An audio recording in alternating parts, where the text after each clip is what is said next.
Bienvenue aux ateliers Christophe Bénard. Nous sommes une entreprise de menuiserie et ébénisterie située en Haute-Normandie, à Yerville, en plein cœur du pays de Caux.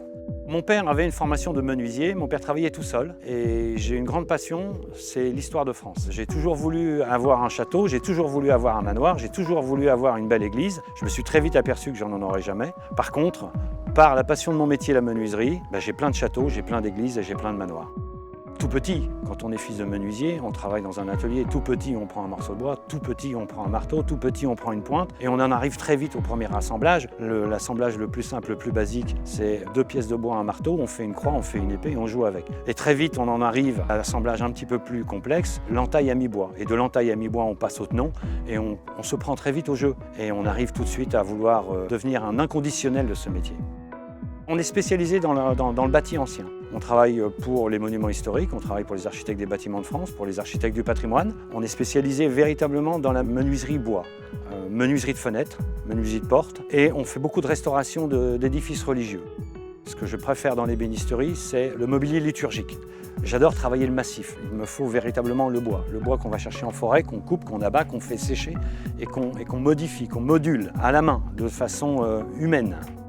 On est resté sur les techniques anciennes, on les améliore, certes, mais la technicité ancienne est toujours là. On ne change rien. Ça a fait ses preuves, ça tient, c'est solide et on continue à les utiliser. Lorsqu'on intervient sur un objet très ancien, c'est une satisfaction et quelquefois aussi une légère peur. Ne pas altérer ce que notre ancêtre a réalisé. Avoir une pensée pour lui, de le restaurer le mieux possible. De savoir qu'il était là il y a 2-3 siècles et de savoir que notre restauration doit durer tout autant. Et puis surtout, là où c'est peut-être un peu ingrat, c'est qu'une fois que notre prestation est terminée, on n'existe plus. L'art du bon restaurateur, c'est que sa restauration ne se voit pas. Ici, dans l'entreprise, la transmission du savoir, c'est une obligation. On s'est donné, c'est un peu une charte. Moi, j'ai eu la chance d'avoir été formé, donc je me dois de former les autres. 40% des employés qui sont ici sont issus de la formation.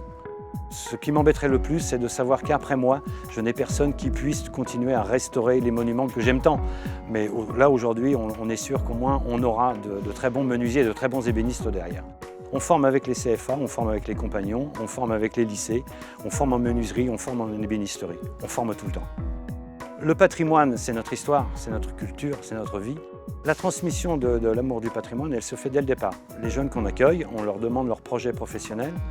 Et on leur explique surtout ce que l'on fait.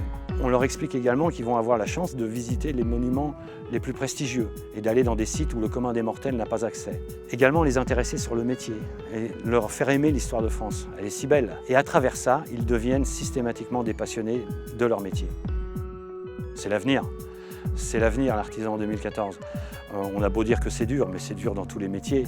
Notre métier, c'est le plus beau métier du monde. Il y a énormément de travail, il y a énormément de débouchés. Les salariés sont très heureux de faire ce qu'ils font. Il y aura toujours de l'artisanat et on aura toujours besoin d'un artisan. On aura toujours besoin d'un boucher pour une pièce de viande. On aura toujours besoin d'un peintre pour peindre une belle pièce. On aura toujours besoin également d'un menuisier pour poser un volet qui lui est hors mesure, qu'on ne trouve pas dans un magasin. On aura toujours besoin de nous. Il y a un énorme avenir dans le métier de l'artisanat.